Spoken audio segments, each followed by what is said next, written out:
Hello and welcome to the Ice Guys. This is the show that takes you into the world of the National Hockey League. Every game, every day, from a betting perspective. With pro sports handicappers, Ian Cameron, Alex B. Smith, and various guests from the world of hockey and sports betting. And now, here's your host, Ian Cameron. Welcome to the Ice Guys, Saturday, April 26th. Ian Cameron, Alex B. Smith will be here in just a few moments, and we've got Kyle Bond, old friend of the show, back with us here. It's been a long time, Kyle, long overdue. Good to see you again. It's good to be back. I think it was last season that it was last time. Yeah, no doubt. So crazy Stanley Cup playoffs. Just some initial thoughts from you before we get into a recap of last night. You're a big Leafs fan. You can talk about them, but what about the Stanley Cup playoffs has stuck out to you so far? It's been good. It's a lot of close games. I think a couple surprises, like Montreal just looks solid, continue to roll. I know obviously Washington's up in the series, but I do feel like some of those games could have gone either way.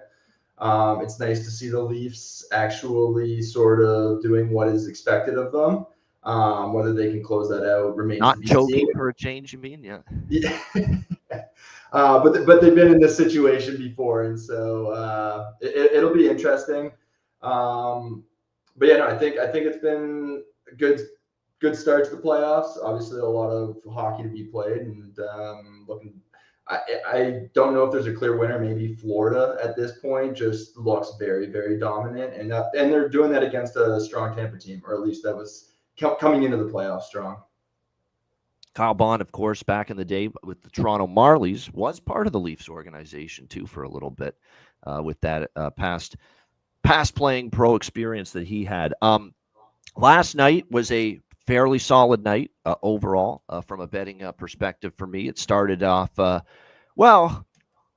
went for the gusto with Montreal.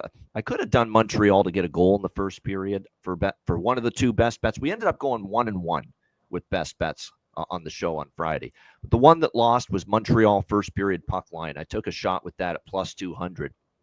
And unfortunately, it was only 1-1 after the first period. So that did not hit. I could have went with Montreal full game money line, which I did have because I did expect them to win the game or Montreal to score a goal in the first. But I went for the big price. But nevertheless, other than that, everything else was pretty good in that game. We had goal in the first period for Montreal. Montreal team total over 2.5.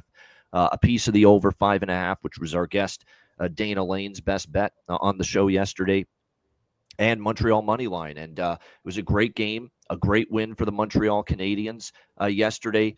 What didn't that game have as far as from an entertainment standpoint? You had goalies getting injured, both goalies leaving the game, Samuel Montembeault and Logan Thompson leaving the game. And, of course, we ended with Charlie Lindgren versus Jakub Dobeš, and there's a potential that's the goalie matchup moving forward. You had great goals. You had great goaltending. You had physicality, and you had one of the craziest scenes we've seen in the Stanley Cup playoffs in years at the end of the second period. You know, a big scrum, and I thought, well, it's not going to evolve into anything here. It's the end of the period. And next thing you know, the bench door for the Capitals swings open, and tumbling through it go Tom Wilson and Josh Anderson, and it's an all-out fight, all-out scrap. Into the Capitals bench, you see Spencer Carberry backing up, trying to get the hell out of the way out of these two big behemoths coming at him, stampeding like a pair of buffaloes, right there. And it was just a crazy-ass scene. They ended up wrestling down on the bench there, Wilson and Anderson. Of course, heated stuff at the end of the second, just crazy scenes, crowds going nuts. And again, what an environment at the Bell Center last night. The place was just, the roof was going to blow off the Bell Center, especially when every time Montreal scored or got a great chance. You know what's amazing about that crowd? And I don't know if I've said this before, but I know I've said it to some people. Every time Montreal's got a promising rush up the ice, especially in a big game like that, the Stanley Cup playoffs, it's incredible how the crowd, you just hear this audible, the crowd, you hear the crowd just going crazy, and they're just skating up the ice into the Washington zone. It's a promising chance potentially about to develop, and the crowd's just losing their minds, and it's as loud as can be. I mean, that's what you get at the Bell Center, just an unbelievable atmosphere and environment, and Montreal thrived off it because even though that First period was only 1-1. They outplayed Washington. They fed off the crowd, and it ended up, of course, Montreal blowing it open in the third period. Great win for them. And now the tenor of the series kind of shifts a little bit because now Montreal's down 2-1. Clearly, the home ice was huge for them as far as giving them a boost. And now we've got this big question mark as to the status of both Thompson and Montembeault, the two goaltenders, moving forward for these two teams. So, incredible game it was. I think every big player showed up for the Habs for the most part. Caulfield was awesome. Suzuki was spectacular. Hudson, what an unbelievable pass he had on one of those Montreal goals. Just perfect. I mean, just that shows you what kind of season he's had, Lane Hudson. The vision, the playmaking ability, just off the charts. Great win there for Montreal last night. New Jersey back in the series with a 3-2 overtime win. We cashed New Jersey first period goal in that game. That's one of the best games I've seen Freddie Anderson play in net for the Carolina Hurricanes. And I know Kyle knows Freddie well from his league days, and a guy that would be frustrating and give up the bad goal in the playoffs, and not exactly as has he put his best foot forward in the postseason in the past. But that was one of the best playoff games I've ever seen out of Freddie Anderson. He's the reason that game went to overtime. New Jersey probably could have won it many times earlier, but eventually they did. And of all people, another unsung hero, kind of like Simon Benoit, defenseman scoring for Toronto in Game 3, Simon Nemec with the overtime winner last night for the New Jersey Devils, and they get a big 3-2 win. Incredible job by the Devils. And I know Sheldon Keefe was excited in his post-game speech to the team. They were decimated on the blue line. They were already without Brendan Dillon and Luke Hughes, and they lost another defenseman in that game as well to injury. I think it was Kovacevic, and they were just mangled on the blue line, and yet they hung in there, and they found a way to win. So give New Jersey credit for that. And then the LA-Edmonton game was nuts at the end of the night. LA started – Edmonton threw the first punch. They were up 2-0. You expected them to be ripping and roaring early at home in a must-win game. But LA steadied the ship, stemmed the tide. You know, they tied it up. The power play continued to slay this Edmonton penalty kill. The Kings' power play has been crazy good. They scored again multiple times on it. They took a 3-2 lead. Edmonton responds 3-3. To tie it with Connor Brown. And then like 8 seconds later, there's Trevor Moore making Alex very happy. Trevor Moore, the bargain bin special of the night for Alex B. Smith on the show yesterday, scoring and make it 4-3 LA. And LA's playing a nice third period with the 4-3 lead, not giving Edmonton a whole lot as far as offensive chances. But then all of a sudden, there was just a scramble around the net. Kemper couldn't find the puck, and it was poked in by Evander Kane, who initially kicked the puck, but then hit it with his stick before it crossed the goal line. And that's why the goal stood 4-4. But then comes the moment that might have turned the game. And this ultimately falls on Jim Hiller because he's the head coach. But the video replay team is culpable as well. That told him, obviously, to challenge that.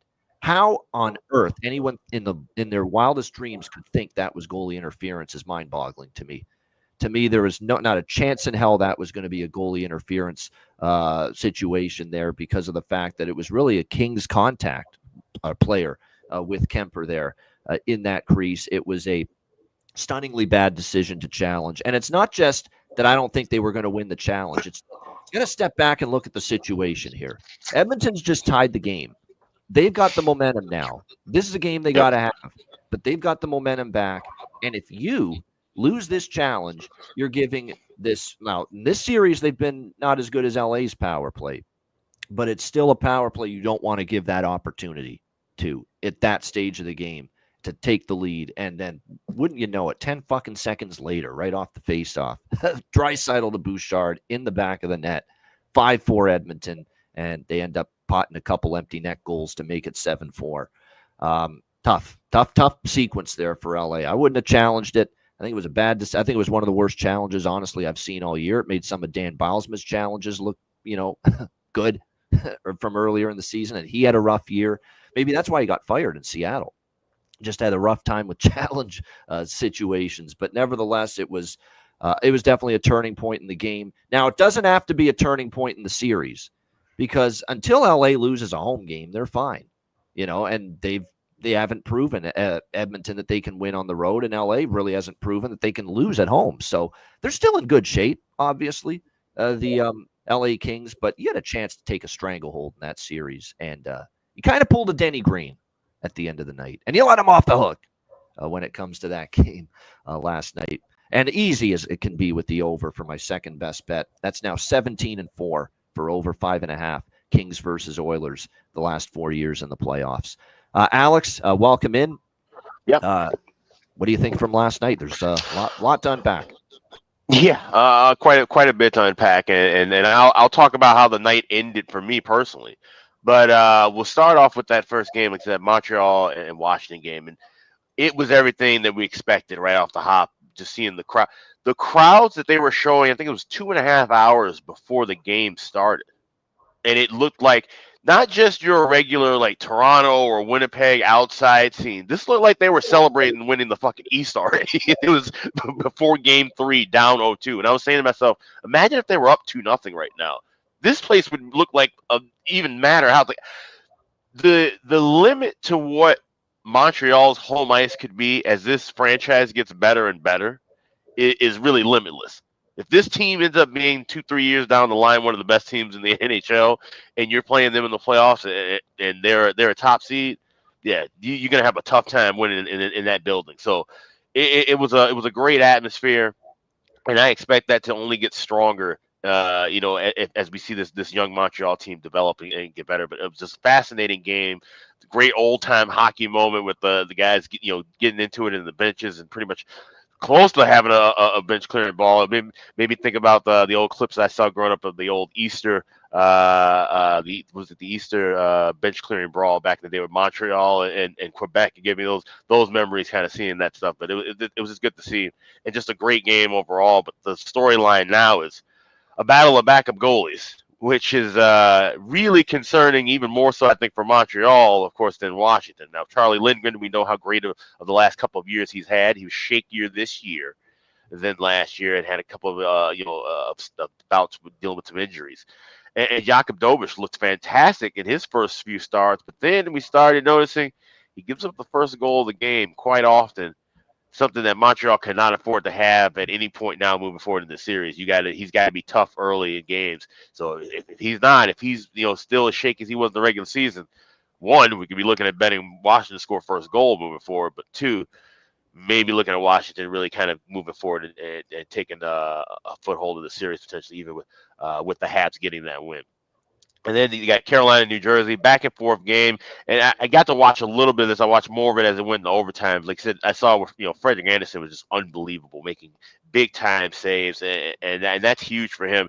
And it's tough for them to lose a game where he's played well and it goes all the way to double overtime, because we know with his durability and stuff, we kind of talked about that in the chat a little bit, joked around a little bit. It's like you hate to have this guy playing 5-6 periods of hockey and not have him come out with the win.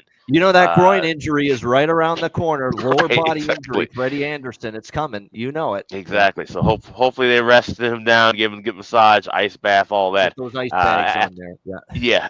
After a long game, but a good win for New Jersey, and like I said, not really a discouraging loss for Carolina. They can come right back and win Game 4 and still keep things rolling in their favor. Then, of course, game of the night, Edmonton, LA.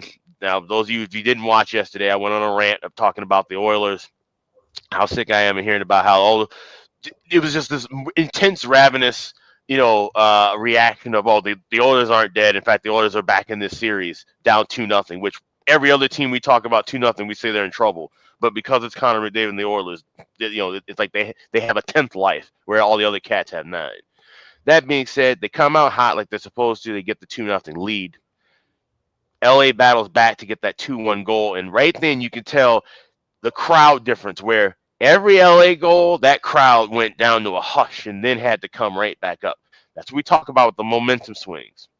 And then you get to the point, Trevor Moore gets that goal to go ahead 4-3. I'm literally screaming in a bar at that point because I cashed my bargain bin plus 400. And then you just feel this tide where, okay, it's just kind of stemming. Just LA needs another goal. And then comes Edmonton. Now, when you look at that play with the Kane goal, you see the puck bouncing around, kind of pinballing toward Kane. You see Kane kick the puck with his stick, or kick the puck with his skate. And then you see the stick down.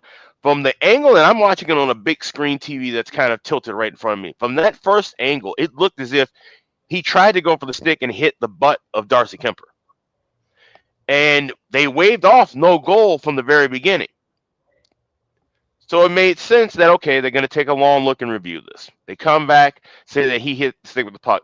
I still didn't see a clear angle based on the 3 angles where you could clearly see him hitting the stick with the puck. You see him hitting his skate with the puck. But everything else after that's a blur because you got 2 sets of black pants Which basically in front of his stick. Just so I know. This is TBS.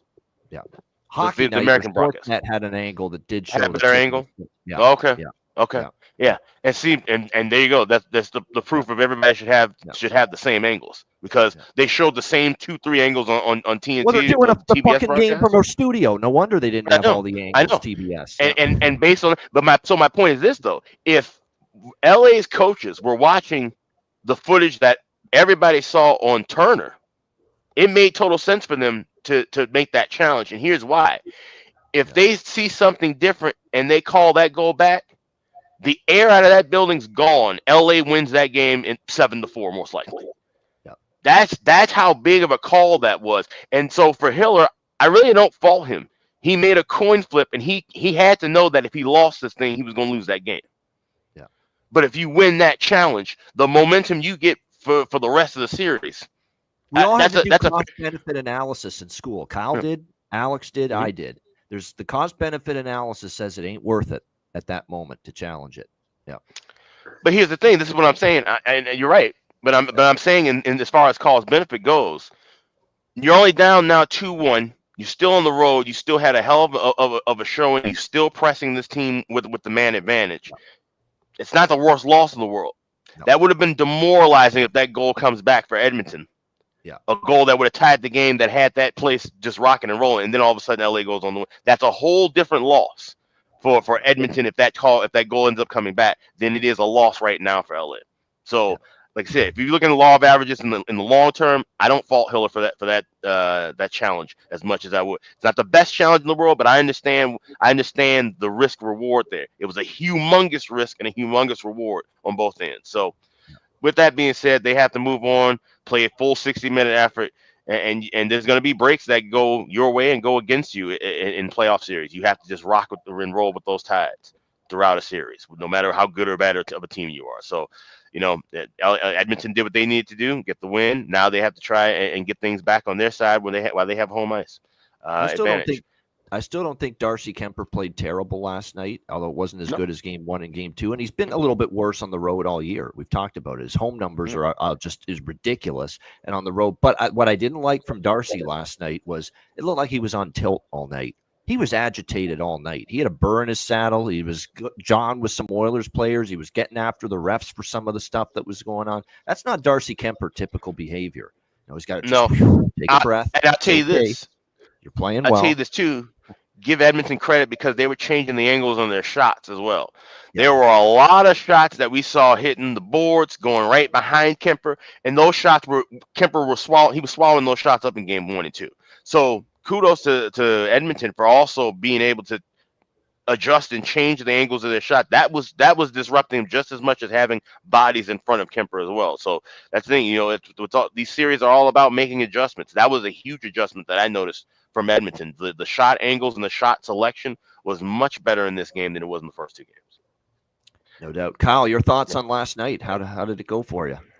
To be honest, watched mainly the Montreal game, which to Alex's point, I think had a little bit of everything.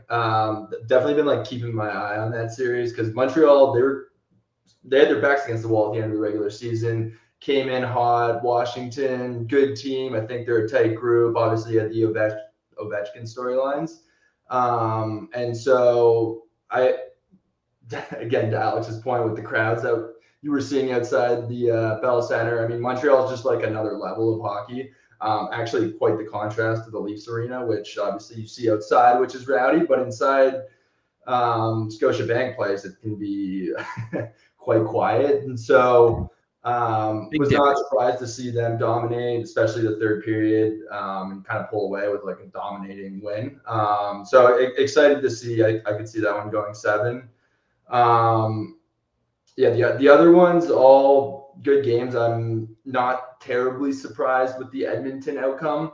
They I mean, well, they didn't have the harmonicas there last night, so that was definitely tilting in Edmonton's favor a little bit. But I agree. I think the game had a lot and could have really gone either way.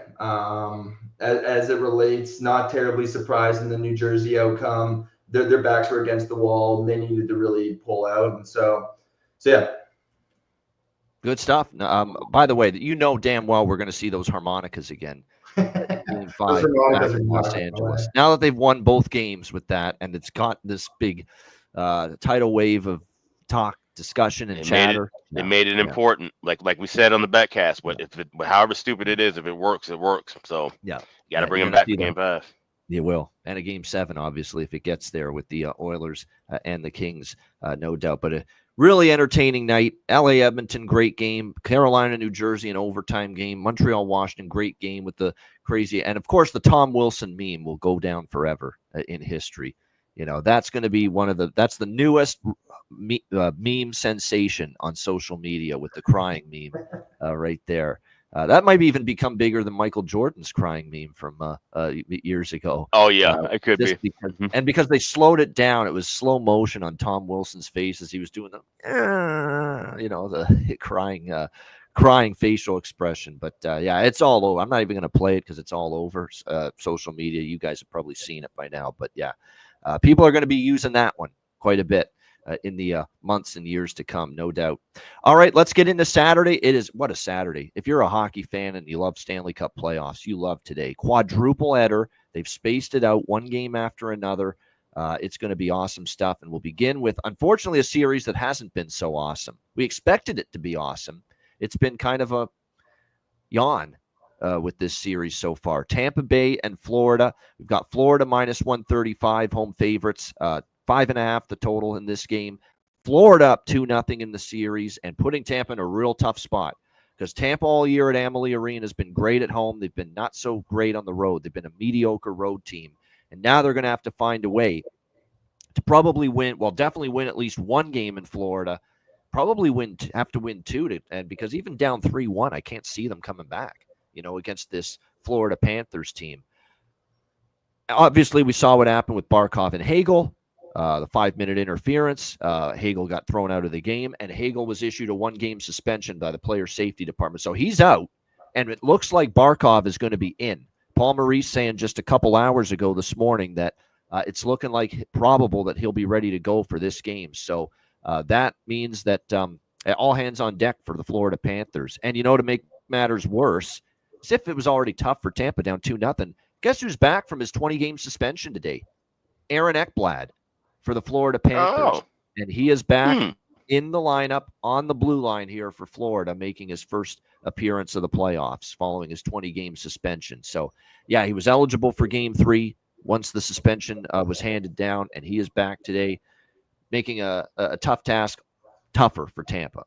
That said, if I'm going to trust Tampa at all, and I don't know if I trust them to win the game, but I think in the first 20 minutes, it's got to be a mammoth push early in the game. So I'm going to take Tampa to score in the first period. This has been a go-to angle. It was very good last night, if you look at it. All the teams that lost the previous game scored in the first period. You could have probably parlayed them together and get a good plus price. If you had parlayed Montreal goal in the first, the team that lost the previous game, New Jersey goal in the first period last night, they lost the previous game, and Edmonton goal in the first period. You could add a nice plus, and I'm probably going to do that with the 4 teams today. Tampa, Vegas, Ottawa, Colorado. Those are the 4 teams that lost the previous game. And I actually already have taken a small goal in the first period parlay with all 4 of them. So we're going to take that individually as well. Tampa goal in the first period, minus 145 is the price on that. And that's about it I'm doing for the pregame bets. I'm going to wait to see. I actually did sprinkle on the draw because this series hasn't had an overtime game yet. And I get the sense this could be one of those games. So just a small bet on the draw. But primarily the only thing I have is Tampa goal in the first period. If Tampa has the lead at any point, though, I may become interested in take Florida as far as a live bet. I'll just tell you what I think the best bet of this game is right now. And I think it's a player prop. It's Sam Bennett to get a point. Or you could take him goal and an assist, whatever, you split it up instead. but it's lunacy to me. Lunacy that it's still plus money with Sam Bennett to get a point. He's gotten a point in both of the games in this series so far. He has been an outstanding playoff and point producer in the postseason going back to the last 3 years that Florida's been there. And it's still plus money. You just hit it. You keep betting it until it doesn't cash anymore. Sam Bennett point prop. His shots on goal probably worth a look. Florida always shoots the puck, a ton, a high-volume shooting team at home. So whether it's Reinhart, Tkachuk, Matthew Tkachuk, there's definitely some good shots on goal candidates for Florida in this game. That's probably something worth looking at as well. I think Mackie Samoskevich for a goal prop now back at home. Paul Maurice is going to get the last line change and the matchups that he wants. I think Mackie Samoskevich could have a little bit better opportunity to find the back of the net here as well.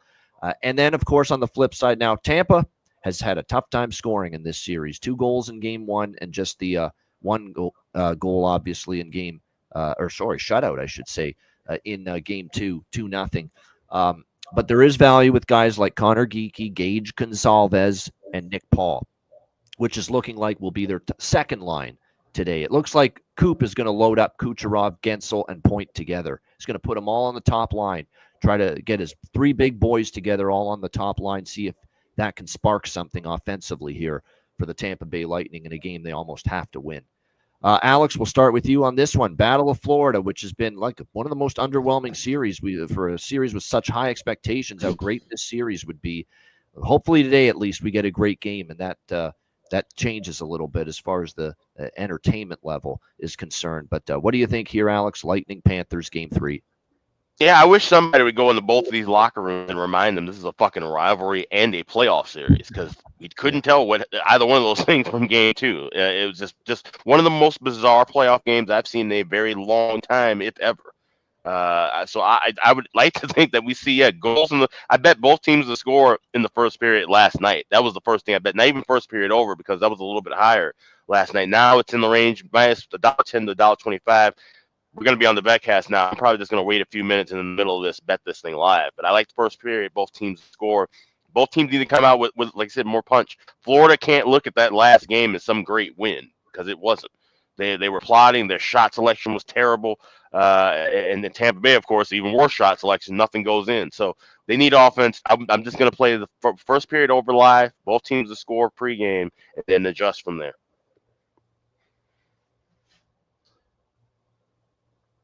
There we go. Yeah, I like it. It's a pretty good approach. Kyle, what are you doing here with this game, Tampa Bay, Florida? It, to both of your points, been a weird series. I mean, I think part of it is it hasn't been that war and that physical war and that nasty that we all expected. That's what I've noticed. Big time. Also, I mean, Florida had a bunch of guys coming off of injury, or whether they were holding them or whatever the story was there, but they've just sort of shown themselves as clearly a dominant team, and it's not to take away from Tampa. Like Tampa was good, and they were coming into the playoffs strong, so it's definitely been a little bit of a surprise. Games obviously in Florida, Tampa's got their backs against the wall. I actually think it's going to be tighter, so I kind of like the under 5.5. I think Tampa needs to play a little bit more conservative, especially with Hagel out, like strong defensive game if they want to be successful and keep it tight as possible. So the under 5.5 is definitely probably my top bet from this game. I think in terms of who I like, ultimately Florida's going to walk away. I just think they're too strong. So I'm not sure money line, but I would take the money line on Florida as well. I'm definitely eyeing Florida, Kyle, live. Like I said, I'm going to trust Tampa. Maybe gets one early. Maybe they don't. But like that bet as well. Florida. Yeah, Tampa, because they need to have a push, like you said, if they want to have a chance in this series. Yeah, and it's been a good angle. It's been a winning angle in the playoffs. The team that lost the previous game scoring in the opening period of the next game. So we'll hope that comes through for us once again here. But I'm going to be eyeing Florida. I'll tell you that right now. I will definitely be eyeing Florida live in game if at any point they're trailing in this game. That is certainly going to be the approach that I'm going to be taking here when it comes to the Panthers and the Lightning game 3. That one, by the way, starting in 20 minutes. So make sure you get your bets in quickly on that one. All right, next up, we've got Vegas and Minnesota. How about the way this series has turned? My, oh my, oh my. Minnesota up 2-1 in this series. The Minnesota Wild that usually do nothing in the first round, but except just bow out pretty easily usually, but not this time. A 2-1 series lead for the Wild. Vegas minus 170, road favorites, 5.5 the total. And this is a pivotal game for the Golden Knights. And yes, I'm on the Vegas Golden Knights to score first period here as well. Laying a bit of a juice, price small. What I will do is also that first 10 minutes, goal in the first 10 minutes instead to cut the price down a bit for Vegas here in this game. But obviously, they got to come out strong. They did get one in the first period in Game 3, even though, of course, Minnesota ended up going on to win that game. And I know our great Wild friend in our chat, Terry Edelman, who was with us on Thursday, said it. I've said it. Alex has said it. We've all said it. You don't have to be a hockey genius to figure out. If they can't shut down Kirill Kaprizov and Matt Boldy in this series, which they have not done, Vegas, they're not winning this series, period. I don't care what they do. They are not winning this series if they do not get a clamp down on those two players who have absolutely just run amok over this Vegas Golden Knights team. You look at Kaprizov and Boldy here through 3 games of this series and what they've been able to do. It's been incredibly impressive, whether it's even strength or 5-on-5 offense. They've just been able to do significant damage against this Vegas Golden Knights team, and that's got to stop. If Vegas is going to win this series eventually. Now, obviously, it swings back to Vegas big time if they win here and they tie up the series going back to Vegas. We'll see if they're able to do that. I've got the shirt on. Can't find him with a telescope, and I attached Jack Eichel's name to it on Twitter a couple days ago, and it's time for him to show up. It's time for him to show up, but maybe a little run-in with a certain person we all know maybe gets him going, which we'll get to in just a bit. But I think when you look at it, the team goes as Jack Eichel goes. Hell, Dana Lane said that, and he's right there in Vegas and follows that team as close as anybody. Jack Eichel is the straw that stirs the drink for the Vegas Golden Knights. Why isn't Stone and Eichel and Barbashev, that line, doing much? Well, Eichel's not been driving that offense and for that line as much as we're accustomed to seeing from him. And you got to give Minnesota credit for that. They've done a nice job, but can that continue indefinitely, or are we going to get to see Jack Eichel and Mark Stone? And Jonathan Davis is asking it in the chat. Yes, we've got to see it from them, no doubt. So I'm going to do what I did in Game 3. Maybe it worked because I just think Vegas again. I do think Vegas. If you ask me, I think Vegas does have a good chance to tie this series, or at least a chance. But I think the value again is with Minnesota. So I'm going to take Vegas first period to score. I'm actually going to take a piece of Minnesota. I mean, plus 150. Do you know what their record is with Kaprizov and Eric Sinek in the lineup? It's damn good. All season. Before they got injured, the record with both of them in the lineup was good. Look at the record since they've been back. It's really good. It's not what should be a plus 150 home underdog. It's just, so I think there is value with Minnesota. Plus 150. I'm going to take Vegas to score in the first along with that. And I thought Game 3 was the under spot. It still went over the total. It's now 3-0 to the over in this series. All 3 games have gone over the total here, Vegas and Minnesota. So it'll be over or pass for me as far as the 5.5. Alex, what do you think here? Golden Knights, Wild, Game 3. Yeah, so it's funny you say you couldn't find Jack Eichel with a telescope, but I'm sitting at Grand 7 last night with my friend, minding my own business, kind of pissed off about how the LA Kings wrapped up their contest. And all of a sudden, I see a gentleman walk in, sit right at the corner end of the bar. And I look over at my friend. I go, I'm pretty sure that's Jack Eichel. Most of the people in the bar didn't know who he was. The bartender didn't know who he was. But sure enough, drinking his struggles away. He went in there, came in there quietly. He's wearing a suit and a polo shirt. Took his jacket off, put it behind the chair. Ordered a Leinenkugel and a water. And then I go up to get a shot kind of nearby, and he's introducing himself to somebody. It's sure enough, Jack. And the guy couldn't hear him say. He says, "What?" And he says, Jack Eichel. So I didn't even have to go up to ask him, and then I just got a clear look, and he literally announced who he was to somebody else. Everyone kind of left him alone. As he was getting ready to leave, I walked up to him. I handed him an Ice Guy's business card because we always network. And then I also gave him a chip for a free drink back at Grand 7 Saloon. I said, "Hey, Jack, don't want to bother you." I said, "Here's a token for a free drink." I said, "When you come back for Game 6, try and stop back here for a drink." Those are my exact words.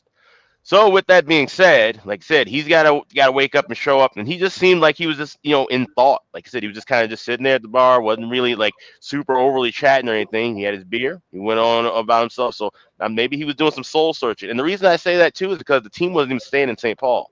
The team staying on the other side of town. So he might have been just kind of out for a night to try to clear his head and just get things focused and restructured on what So the he was task at far hand away is. from the rest of the team based on where the rest Yeah. of the team was situated in town. Really? As far as I know, Interesting. yeah. So he might have just had a night to clear his head and just kind of think on things. That may be good. That may be what he needs in this team. They need some soul searching right now because you can't afford to go back home 3-1. Even though you've got a great crowd at T-Mobile Arena, but the momentum and is everything, and that's all on Minnesota right now. All the pressure's on Vegas. All the momentum's with Minnesota, and they got to find a way to change that. So I do like Vegas to score first goal in the first period, plus 105. This will be another game that I navigate live because, like I said, the price for Minnesota, this is a regular season game. I'm all over the Wild. Plus 150 is just awfully high to give the Wild at home. Usually we're seeing them minus 150, if anything else. But to have this momentum as well and give them the plus 150, if I had to play anything pregame, it would be Minnesota money line. But I think Vegas gives them a battle even tougher than we saw in Game 3. And so I'll be looking Vegas first goal in first period. I will be on Jack Eichel anytime goal, and I'll also mention him a little bit later on in the show. There we go. So there we go. A little Jack Eichel sighting for our guy, Alex B. Smith, last night in Minnesota. And there we go. And we got the ice guys now. He knows of the show. There you go. That always is nice. What do you think here, Kyle? It's technically the second time I met him too, because he was through the lobby the time that I met all the dads and drank with Aiden Hill's dad. Which, by the way, when that happened, that was 2022. They went on to win the Cup that year. Yeah. So maybe that's what that's what the Vegas Golden Knights need to win this series and win another Cup. Run into me in Minnesota. Aiden Hill to meet up with you for another chat. Yeah, that's going to be what fixes their problem. Maybe. It's going to solve everything. Jack Eichel's going to start scoring again, producing. They're going to get their defense back in order. They're going to figure out how to shut down Kaprizov and Boldy. That's all it's going to take. Just get Aiden Hill's pops to chat with Alex before they leave. Drink another Bud Light with me. Yeah. That'll do it. That'll do it. Kyle, what do you think here? Vegas, Minnesota. That was a hilarious story. It made me start thinking and really indexing towards Vegas, hearing all of that sort of insider trading. He's a college guy. I think he likes to play guilty. I kind of love that he was doing that, especially given how the first 3 games have gone for him. So as far as a player prop goes, love that. I don't know if it's a point, goal, whatever you feel most comfortable with. From like a series standpoint, I honestly didn't necessarily see Minnesota playing and performing the way they have. My old line mate, Patty Dwyer's the assistant coach there, grabbed dinner with him earlier this year. And it was interesting. He's just like, we're a gritty team. If everyone needs to be playing their best hockey, and if we do that, I think we can beat and play with anyone. But if we have an off night, it's like a really off night. And I think they've shown that they can play, and when they're all going, things are going to go well for them. That all being said, I do think Vegas is the stronger team. I agree with where both of your heads are at in terms of Minnesota at home, where the line is plus 150. Like if you're going to go a direction, I like that. And then as far as point totals, like sticking with the first period, Minnesota. What do we say? First period, Minnesota. Yeah, goal in the first period. Is that what you're looking for? Yeah. And then over. There's been a lot of goals in this series. I think Vegas obviously has a lot of firepower, so I would be going on the over. Yeah. No, I mean, even in the loss in Game 3, Vegas scored in the first period. So I do like Vegas scoring in the first period. But I'm telling you what, from a money line value standpoint, with the flow of this series, with Minnesota, their top players doing a tap dance on Vegas so far, with the fact that they were clearly better in Game 2 and Game 3, and even the one loss in Game 1 was not a Vegas walkover. That was a close game. Minnesota played solid in that Game 1 loss. They have played Vegas better than deserving to be a plus 150, in my opinion, home underdog. So that's why I think still the value here is with the Wild. Even though this is a spot Vegas could tie the series, I know. But like I say, from a money line standpoint, the value's with that. Boldy to score a goal, believe it or not. It's not bargain bin worthy, but plus 210, and all he's doing is scoring goals. Still a great price. Kaprizov, Boldy, until they shut him down, bet their props. Eriksson Ek over shots has been big. Kaprizov over shots. I'm going to put the two of them together. Eriksson Ek and Kaprizov, just to get, you could even dumb it down to 2 shots on goal and get good plus money on that. So those are some shots on goal. Is Mark Stone still alive? That is a good question, whether he is or not. So not in this series. Like I said, him and Eichel, both of them, haven't been able to find him with a telescope so far. No Mark Stone sightings, Alex? Yeah. Yeah, no Mark Stone. Oh, he hasn't seen Mark Stone. No Mark Stone. You would nope, just Eichel solo. So just Eichel on Eichel solo so far, says Alex with that. Yep. All right, we move to the night games. There's 2. Those were the 2 day games, 2 afternoon games, 2 night games, and our first elimination game of the Stanley Cup playoffs. What? The first elimination game of the Stanley Cup playoffs is the Toronto Maple Leafs with a chance to knock somebody out? I can't believe it. But yes, that's where we're at. A chance to sweep the Ottawa Senators and end the Battle of Ontario in a hurry. We've got Ottawa minus 120 home favorites, 5.5 the total. Leafs looking for the sweep. Now, this is our first elimination game of the playoffs. So right away, I like full game over. I'm not touching first period. First period has stayed under, actually, in the last 2 games. But I will take full game over here. We've got the empty net scenario, of course, late in the game. And I'm also, and that's a small bet with the full game over pregame, with the intention of second period or second intermission or before the third period, betting the third period over or a live over because of the fact, you could get all kinds of goal explosions late. If Ottawa's down 3-1 going into the third, they're pulling Linus Ullmark early because this is their season. It's over if they lose this game. So you could get multiple goals late in the game. This is an angle from a betting standpoint that we have talked about for years on this show.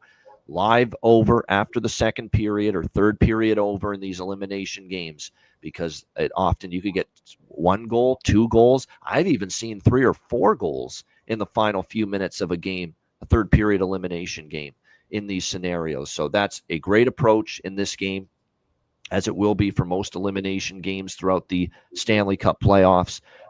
Anthony Stolar's confirmed in net for Toronto, and I'm hearing what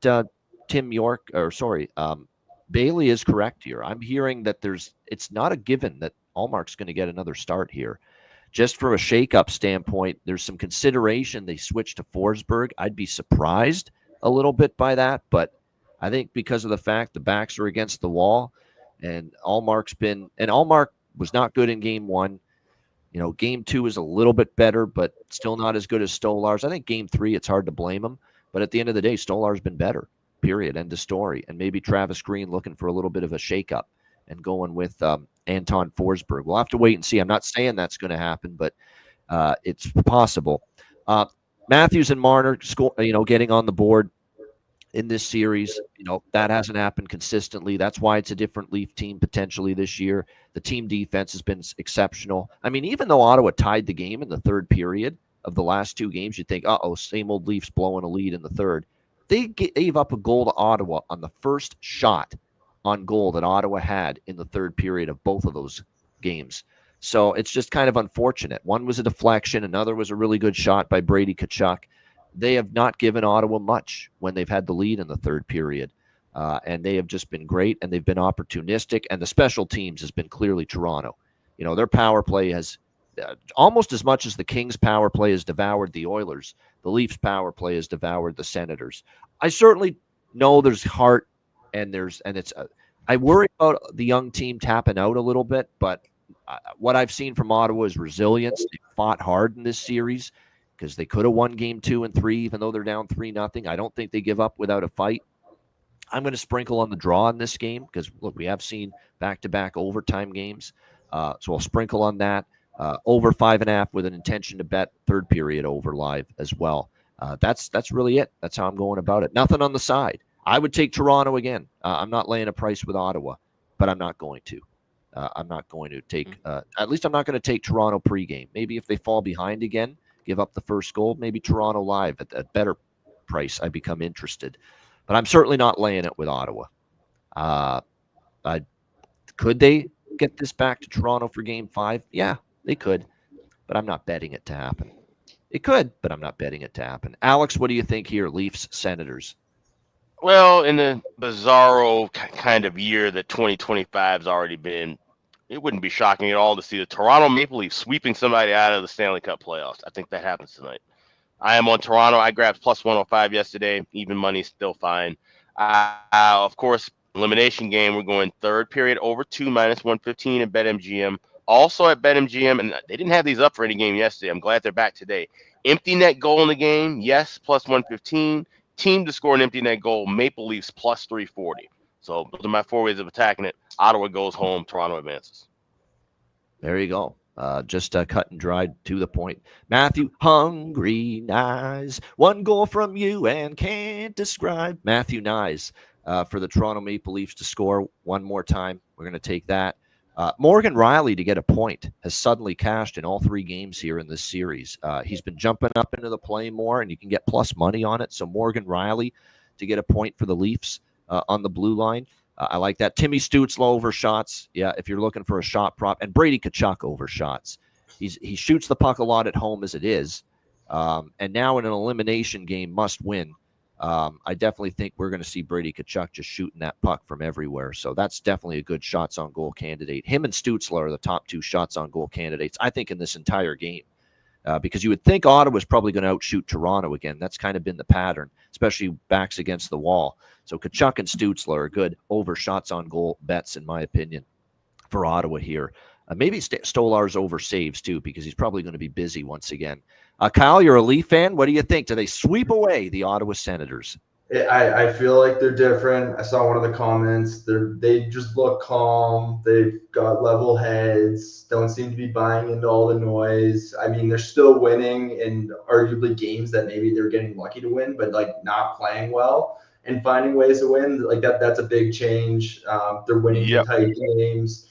And I just think Ottawa, they haven't been in the playoffs for 8 years, so they don't have the experience. Leafs have been here way too many times, so it wouldn't be a total shock if they lost, and that would change a lot of the storylines. But I do think it's different this year. So taking the Leafs, I like the money line, like the over. I like the over in the third. We'll follow your guys' lead on that one. And then you were taking my 1-player prop, Tkachuk over on shots. If Ottawa really wants a chance, that guy's going to need to be dialed in. I feel like he's slowly getting momentum in this series as well with a couple big goals. And so I like him for a goal as well. All right, good stuff. Good looks there as far as that is concerned. All right, that's Toronto and Ottawa. And again, mystery as to who will be in net for Ottawa. The fact that it's game day, 6 hours away from puck drop, and no Allmark confirmation yet, that's a little skeptical in my. That tells me they're at least contemplating a switch, in my opinion. The Ottawa Senators. This is Mike Yeo coming up with this great decision, by the way. Yeah. This deciding game 4. Let's go with our backup goalie. That's Vezina Trophy winner from former Vezina Trophy winner, and just throw Forsberg into a game we have to win. I don't agree. If anyone's dumb enough to make that call, it's Mike Yeo. Yeah. The Forsberg can't play well, but man, what a spot to put him in. And I don't think it would be wise to do that, quite honestly. All right, our last game of this Saturday slate, the Dallas Stars and the Colorado Avalanche. How about Dallas? No Miro Heiskanen, no Jason Robertson. Gabe Landeskog comes back in Game 3, and all they do is find a way. And they get it done in overtime. They're up 2-1 in the series. Colorado minus 180 home favorites. 6 the total in this game. Colorado's got to have it. So I did take Colorado to score in the first period. I'm going to take the team total over 3.5 again for the Colorado Avalanche too, which did not win for me in the last game. But they got to have this game. They cannot go down 3-1. Simple as that. And I think they played – I didn't love their game in Game 3. I thought Dallas dictated it. Like even in the first period with Landeskog back and the crowd going nuts for the return of the captain, Dallas controlled the flow in the first period. And I could tell right away, Dallas is in this game. Sure enough, they went on to win it, and they never really let Colorado get going. I mean, they outshot Colorado most of that game. So there's definitely another level the Avalanche have to get to in this game. We'll have to see if they can. I thought Blackwood was great, again, even though Dallas won. He's the reason it got to overtime. But again, their power play has not looked right. There's been times they've been fumbling pucks and overpassing, and even Nathan MacKinnon, some turnovers and penalties that you're not used to seeing from him. But we'll see if they can get it together here. It looks like still Lehkonen, McKinnon, Natchez. It looks like, though, Gabe Landeskog going to get a promotion. Second line, it looks like, with Brock Nelson and Big Val Nichushkin after being put on the third line there in Game 3 in his return. So, like I said, we'll see how this plays out. Dallas, obviously, probably won't see much change. Granlund, Hintz, Rantanen, Marchment, Duchesne, Sagan, Ben, Johnston, Dodonov, and Beck, Steele, Blackwell. Miro Heiskanen close, but I don't think he's coming back tonight. I think Game 5 is certainly the first game where I think it's a legit potential that Miro Heiskanen returns for the Dallas Stars, but I don't think it'll be tonight. I just saw a stat, too, that the expected goals in Game 3 of this series, even though it was 2-1 for Dallas in overtime, the expected goals was 6.8.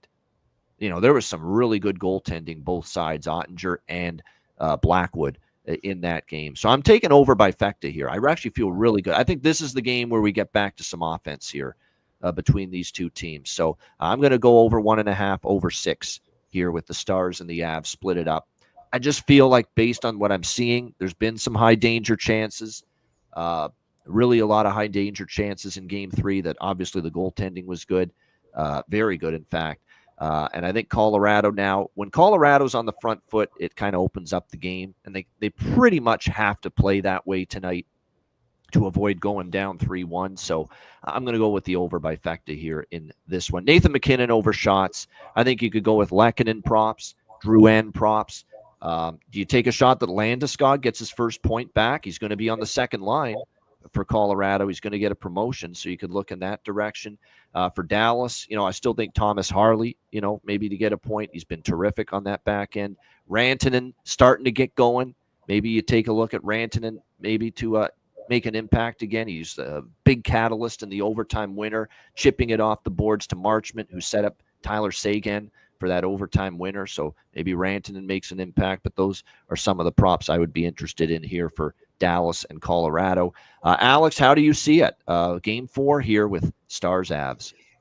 Yeah, I mean, it's a big swing spot, especially when you look at, how Dallas hasn't really dominated during, regulation for the majority of the series. But you've got the 2-1 lead and now have a chance to really take a string of holes to go back home.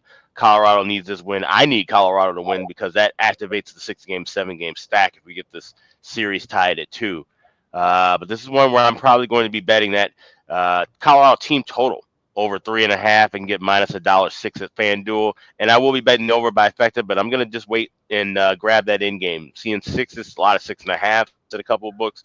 So I'm going to wait for both those numbers to drop down a couple of minutes into the contest. Try to grab plus money with the over 1.5. Try to grab maybe even a 5.5. I'd rather, in the playoffs, I don't mind. I'll lay 135, 140 to get 5.5 off of a 6. So that's the approach that I'll be taking. But over by Fekta in game, Colorado team total over pregame, and hoping this one gets evened up going back to Dallas. Yeah, and we'll see if Colorado can indeed tie up this series. Like I said, it's weird series in that Dallas hasn't led for very much of it, and yet here they are up 2-1 and have just found a way at the end to win these games, coming back from 3-2 down against against Dallas in Game 2 to win in overtime. And then, of course, they were down 1-0, tied it up in the third, and then, of course, won in overtime on the Tyler Sagan goal.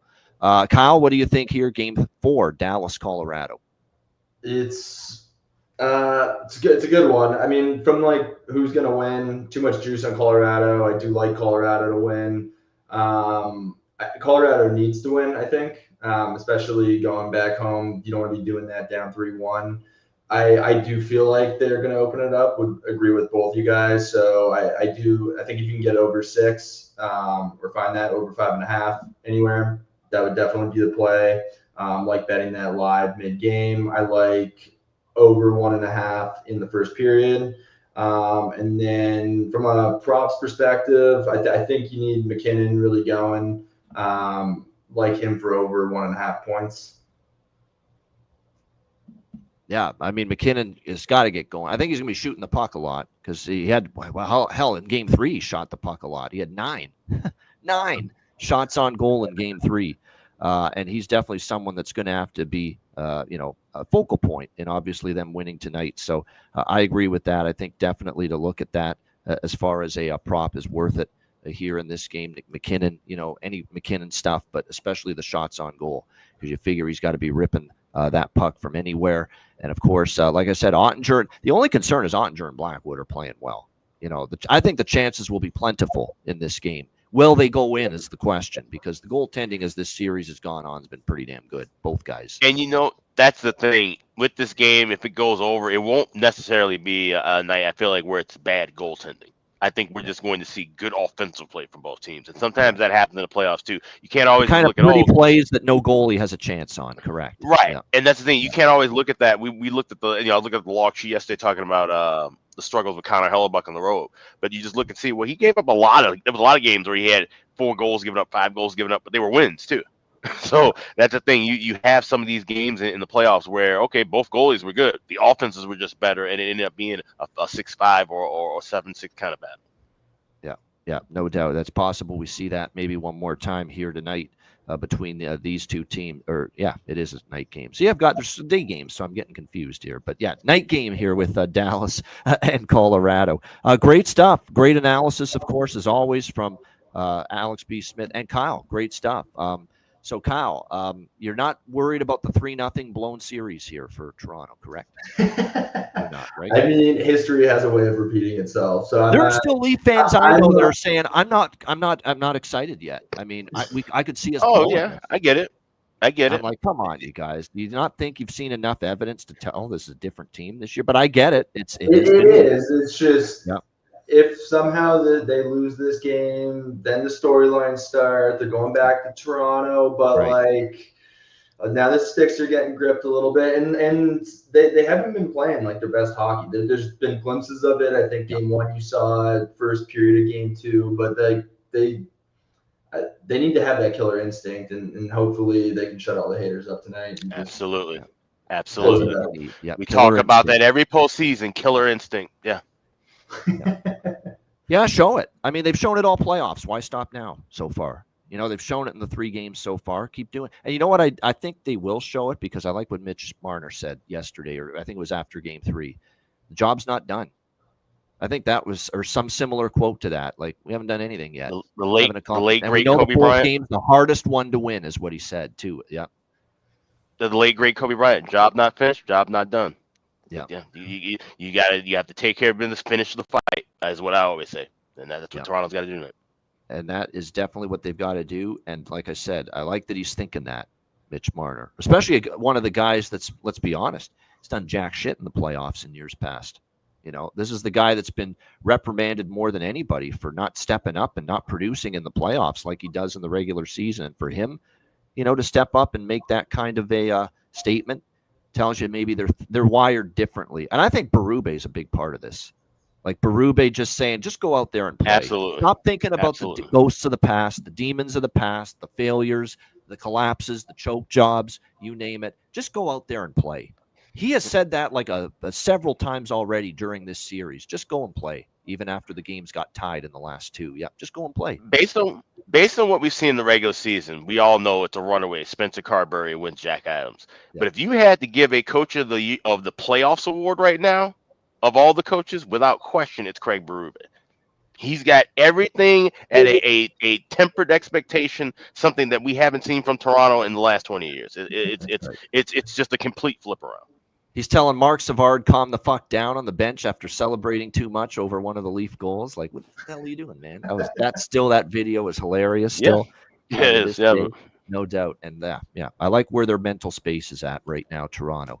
And we'll see if they can punch their ticket to the second round. later tonight. Shout out to everyone in the chat. Hit the like button. We will, by tomorrow's show, have our BetCast date announced for this week. We're just waiting to see what the schedule could look like, but we will have another Patreon exclusive Stanley Cup Playoffs live BetCast this week. So to make sure you're part of that, become a Patreon member. It's just $10 per month. Patreon.com/Ice Guys. Like I said, just $10 per month.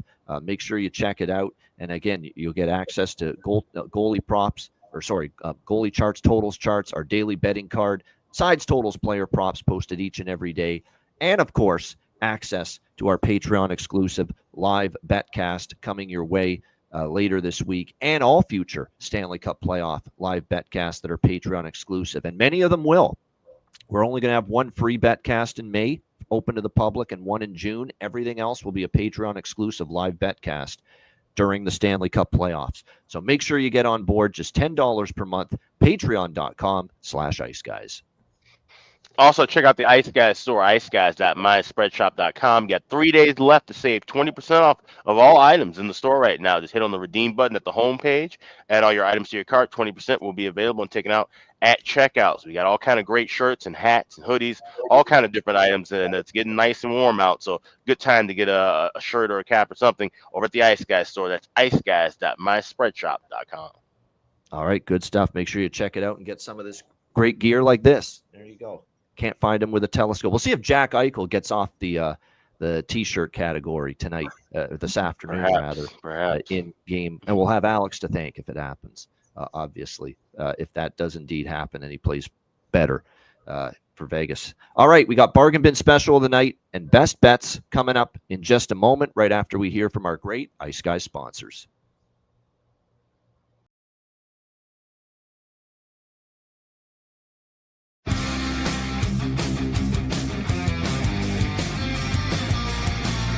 Support for the Ice Guys podcast is provided by Boston Hemp Incorporated,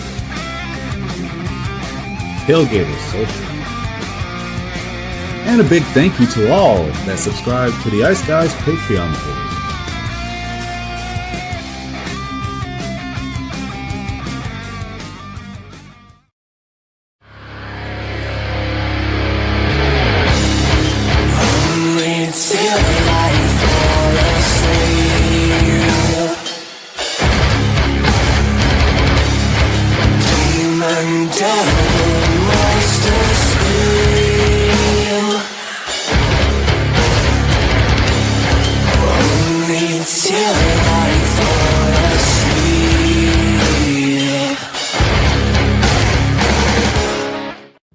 Everyone loves a perfect pair.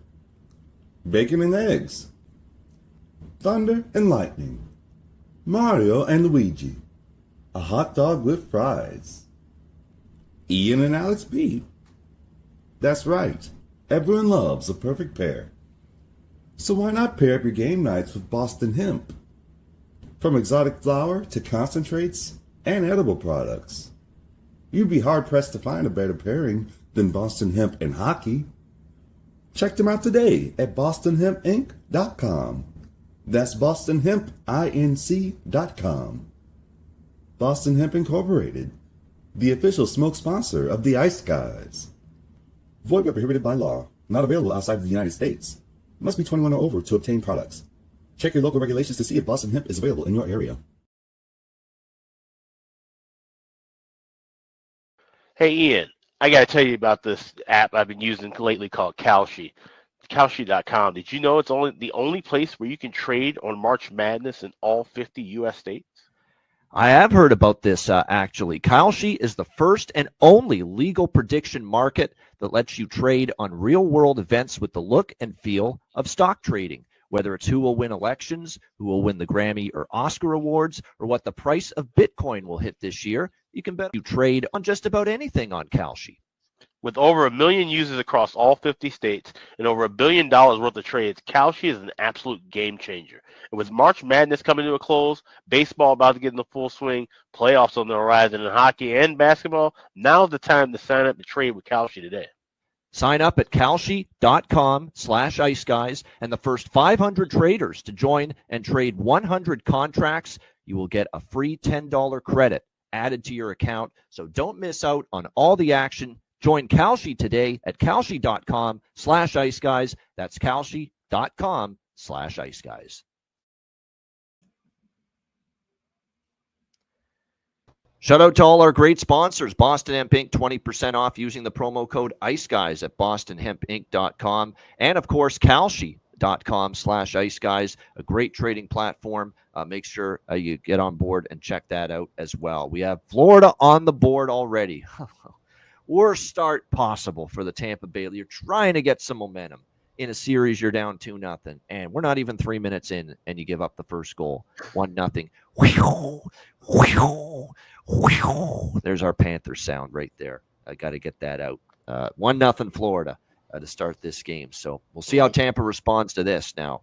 Maybe Tampa needs a strip club trip before Game 4, huh? Yeah. Maybe they got to harken back to the past here to drum up some kind of good vibes now to try to pull a comeback effort together. And yes, Sam Bennett's point is already cashed. He got an assist on that Matthew Tkachuk goal. That easy, that quickly. And that was as big a bet as I've made on a player prop in some time. I just thought that price was ridiculous. And here he is getting a point in the first, 3 minutes of the game. So that was quick. And that was easy. Hopefully we got some easy winners coming up later as well. Absolutely. All right, let's get into it. We've got Bargain Bin Special of the night. Alex, we'll start with you. What do you like for Bargain Bin Special?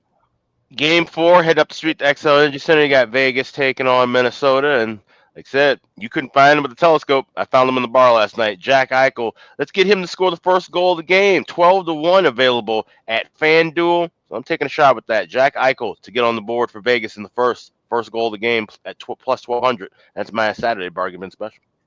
There you go. From on the can't find him with a telescope, designation to first goal of the game potentially, says Alex B. Smith. For Jack Eichel for the Vegas Golden Knights, first goal plus 1,200 for his Bargain Bin Special of the night. Kyle, just to refresh your memory, Bargain Bin Special is any player prop plus 300 or better. So if you don't have one, you can name a player that you think maybe under the radar could make an impact here on the day, and it'll probably be Bargain Bin price worthy. So what comes to mind for you? We got a Ryan Hartman. That's a good one. Mine for Minnesota, if I had a Minnesota Bargain Bin, but yours is good too, because I could see Hartman, chipping in. Hartman's worked hard in this series. He's gotten off. He's had some chances. And it's definitely going to be Bargain Bin worthy, and it's a good selection because he's at home. I think is where he's been able plus to do 575 anytime goal scorer for Hartman. That'll do. There we go. There you go, plus 575. Mine, if I had to choose a Bargain Bin worthy candidate on Minnesota, my favorite, and I think Hartman's a good one. I say stick with that, but my favorite's Marcus Foligno for Minnesota. Marcus Foligno at plus 750, who got an empty netter, by the way, in Game 3 to put that game away for the Minnesota Wild. So, but that's a good one too. Plus 525 with Ryan Hartman for Kyle Bond with his Bargain Bin Special of the night. My Bargain Bin Special of the night, if Colorado is going to get back into this series, they need a little something from a magic standpoint to happen. And maybe some of that magic is the captain getting on the scoreboard and finding the back of the net, especially with him up on the second line for this game tonight for Colorado. So we're going to go with Gabriel Landeskog plus 320 for Bargain Bin Special of the night. He's going to play on that second line tonight. Up the lineup, so I will go with that. I'll actually go with two. I'm gonna use Foligno. I've taught myself into using Marcus Foligno for a goal prop because he's had a really strong series. We saw him get one the other night into the empty net, and his price is a little bit off based on the activity he's had in the offensive zone and the chances he's had. So at plus 750, Marcus Foligno for the Minnesota Wild, and we will take a shot that Gabe Landeskog gets his first goal back in his return tonight at plus 320 for the Colorado Avalanche. So two Bargain Bin Specials of the night. All right, best bets to wrap up the show. Alex, what do you like for best bet? I'm going to give you two because one of these you can only bet at one book, but they involve the same game. Toronto-Ottawa Game 4. I think the Leafs close this thing out. So you can grab Leafs money line. Best price available for that actually is at Caesars plus 100. shop around for that. Anything within the pick 'em range is fine. But also we're adding that empty net goal. Any team to score an empty net goal in that game is plus 115 at BetMGM. So like I said, you can shop around, you can toggle between betting either team to score an empty net goal, which I do like Leafs plus 340, but you can also have just empty net goal in the game. That's a one-way market plus 115 at BetMGM. So we're betting that along with Leafs to get the victory and close out the sweep. That's my best bet. All right, there you go. Alex B. Smith for best bet. Kyle, great stuff. Well, and I know there's going to be some Saturdays you're around. Yeah, go ahead. Yeah, best bet. What do you got? Alex is taking my bets. But I will agree with the Leafs, but I will also make another bet. I do think the Colorado-Dallas game is really going to open up over 1.5. For the first period. There you go. All right, so we'll go with that one. Avs Stars, first period over for Kyle Bond with his Saturday best bet. And my best bet is while you're cashing, hopefully, the first period over in that Colorado-Dallas game, courtesy of Kyle's best bet. Hopefully you can cash the full game over, too, with my best bet, because that's what I'm going to go with here in this one. If you're going to have to, it's 6 right now, pretty much across the board with it. There were a couple stray 5.5s. Those are gone. I still like it at 6. I think this is the game that does open up. If you look at it, there were nearly 7 total goals expected in Game 3. Now, if we get great goaltending again, from Blackwood and Ottinger, maybe it will stay under again. But there were certainly enough quality chances generated last game for an over, and I think we might see more of those opportunities converted here tonight. So we'll go with Dallas, Colorado, over 6, minus 110 for my best bet here for this Saturday NHL card. Great stuff. We appreciate it very much. Kyle will be back with us in some future Saturdays whenever he's available throughout the Stanley Cup playoffs. But just some final thoughts, Kyle, before we wrap it up. Great to have you back with us here on a Saturday. Yeah, no, it was great to be back. Appreciate you guys having me on. Go Leafs, go. And looking forward to another couple of exciting series. And I think be back here beginning of May. Yep, absolutely. Yeah, there's definitely, he gave me the list of Saturdays he's available. So we'll get it back throughout the month of May. There'll be a couple more. But I got to ask before we wrap it up, if Ottawa avoids the sweep tonight, do you start to get nervous or like, nah, we still got this, all good?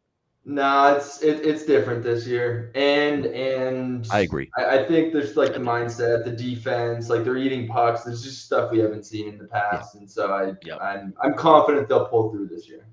I think if it's not over tonight, it'll be in Game 5. That's what I see as well. Yeah. I do. That's the way I see it. I think it is different this year. But I know there are some Leaf fans that say, "Oh, here we go.